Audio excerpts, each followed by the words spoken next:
ain't talking to us, This thing is easy like a layup. Meeting at the top, man, ain't no people in the way, Me and my squad, this is visual art. I just pen a few bars, lead a framer for Amadeus. Yeah, lay, this is easy like a layup. Been overtime with the grind, yeah, I got my weight up. Busting through these lines like T-Sub, time to pay up. Raven flow sky high, yeah, I'm talking way Hold up. up, say what? Say what? What's wrong with all these haters? They lying. And I'm a gun, I'm saying. I'm trying to put my partners on, we always gonna be first. A team of all-stars like there's diamonds on my t-shirt. Look at all these haters' faces, boy, all they hurt. We winning everything earned, nothing given to us. Repeat champions wanna win, then you gotta go through us. Non-debatable, so don't talk to us. Undefeated in bouts. Hello and welcome back to Second Take. I'm your co-host Lucas Silverman. I'm your other co-host Julien Smith. And we're going to get into our first topic of the day, and that is discussing who we think should be NBA first team. Do you want to go first? I feel like our lists are probably pretty similar. How about I'll read off my 5 names, and you say if you got the same. Alright, cool. Alright, so first 4 I think we probably both have on our list. KD, of course. Okay. LeBron James. Mm-hmm. Blake Griffin. Mm-hmm. Yeah, You I Blake Griffin, yeah. Okay. Great season. And Stephen Curry. Yeah, I actually had Steph Curry on mine as well. Okay. So, do you want to explain why you have those teams? Well, I mean, I feel like KD, LeBron, and Blake Griffin, everyone knows, of course they have to be on the team. Best players in the league. Blake Griffin coming off a good season last year, but really developing into a great overall player this year. He developed post moves.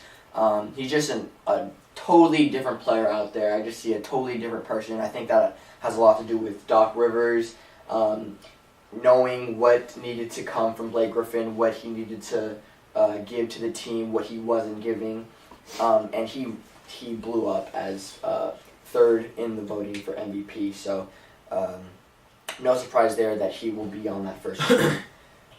Stephen Curry, feel like some people might have different views on the last 2 people in the NBA first team. I had Steph just because, 24 points per game, that's 7th in the league, 8.5 assists per game, 6 in free throws, 2nd in the league in triple-doubles to Lance Stevenson. And then, of course, his three-point makes per game, 3.3 a game. That's number 1 in the league. No surprise there. The only reason that I feel like there might not have been, or might have been, maybe he shouldn't be there, is because of the turnovers.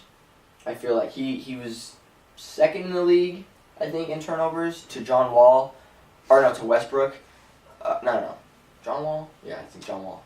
I don't know. But when you watch a Warriors game and you watch Stephen Curry play, the amount of time that he is double teamed, I feel like if you see that, you can kind of let the turnovers thing slide a little bit. He gets double teamed more than I think any other player that I've seen in the league, which is crazy.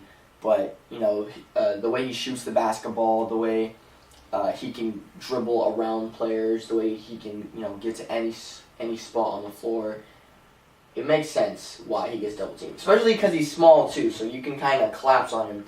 But the way he plays, he's composed. He usually will get it to Klay Thompson or David Lee, who can score from there. But I feel like the amount of time that he gets double teamed, that explains why he is leading the league in turnovers, and I could kind of, give him some ease with that. Well, it makes sense. Steph Curry, who led the league in 3-point makes and attempts, shot 47% from the field, 42% from 3, and 88% from the free throw line. So he was definitely a productive player. Another key why Stephen Curry is in the first team: he played in 78 games this year, the most he's played in his entire career. So he was finally healthy for an entire season. He was able to be productive. Again, that 24 points per game, which was 7th in the league, 8.5 assists a game, which was 6th in the league. All-Star game starter.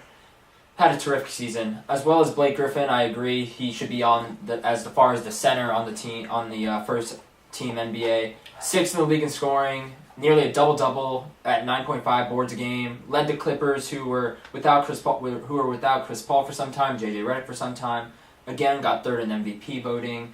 One of the most exciting players in the league, and actually developed a consistent jump shot. His jump shot has improved tremendously. He can knock down free throws now. He one of the best dunkers in the league. Very exciting. And then obviously, I have Kevin Durant, league MVP, led the league in scoring at 32 points per game. 50% from the field, 39% from 3, 87% from the free-throw line, 7.4 rebounds a game, and nearly 6 assists. The dude was an absolute monster. He was unguardable. MVP. Rightfully so. And led Oklahoma City when Westbrook went down with an injury. Mm-hmm. Oklahoma City had the second best record in the West in the entire NBA. He's the Spurs' Achilles heel. The times that they play them, they beat them almost every time. And I think that if Kevin Durant can continue his productive play, they have a very good shot getting to the finals. Yes, he's a superstar, no doubt. So rightfully so on this list. But I'm curious, who... I feel like we both are... Our 5th guy on this list is probably different. So who did you have as the fifth So on my list, I had Paul George from the Indiana Pacers. Started out really strong.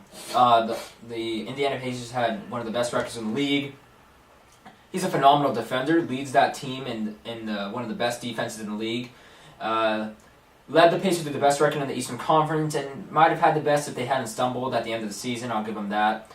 Again, Paul George, 12th leading scorer at 22 points a game, shot 44% from the field, 36% from 3, and 86% from the free throw line. I mean, he's a great player. He's a big dude. He's fast, quick, can defend your best player, can take over games. He was the 6th leading rebounder at 9.7 boards a game. Actually, no, sorry. He had 7 rebounds a game and 4 assists per game. In the playoffs, he's averaging almost 10 rebounds per game. But he was clearly the leader of this team. Even down the stretch of the season, he was the only productive player, even though he was also in a slump. All of them were in a slump. Yeah, I understand, but he even was the least one in the slump, even when all of them were in a slump.